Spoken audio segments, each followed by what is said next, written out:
Hello guys, welcome back to my YouTube channel. If this is your first time coming across my video, please join the family by subscribing. Let's get into this video.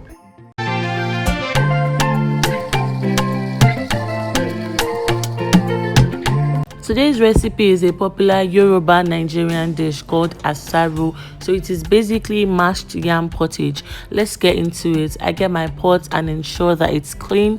Then I add enough palm oil and diced onions. Yes, you need onions for this recipe.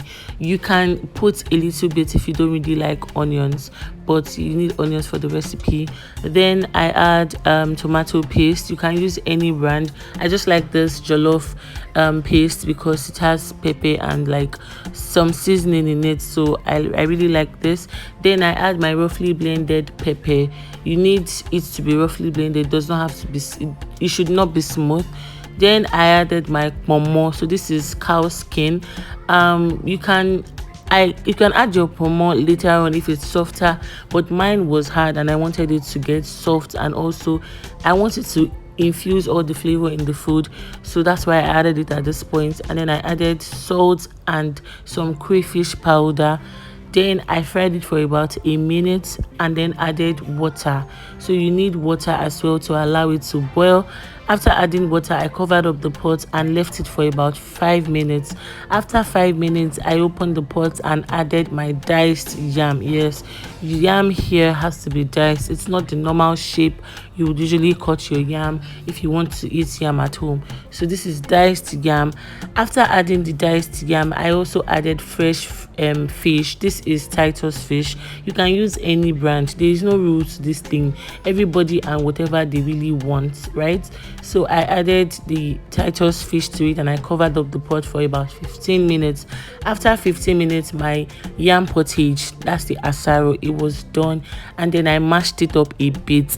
You can decide to mash it more than this, and you can even decide not to mash it at all. There's really no rules to this at all. Like, this is personal preference. So I like mine a little bit mashed. I still like to feel the yam in it.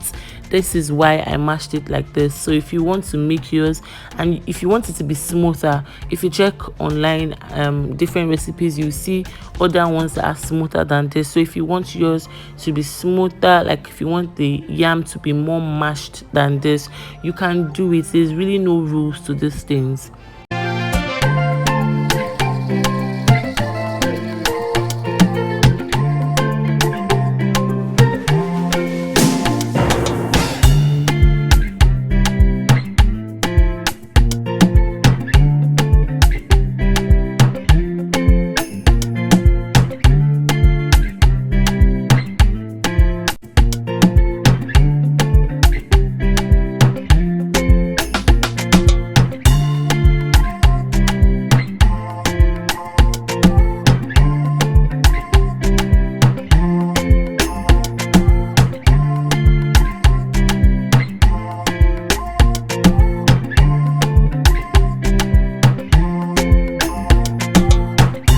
And that's it, guys. Our asaro is ready. I promise you guys, if you follow everything I have said in this video step by step, you're going to get an amazing result, an asaro that bangs. See you in my next video. Bye guys.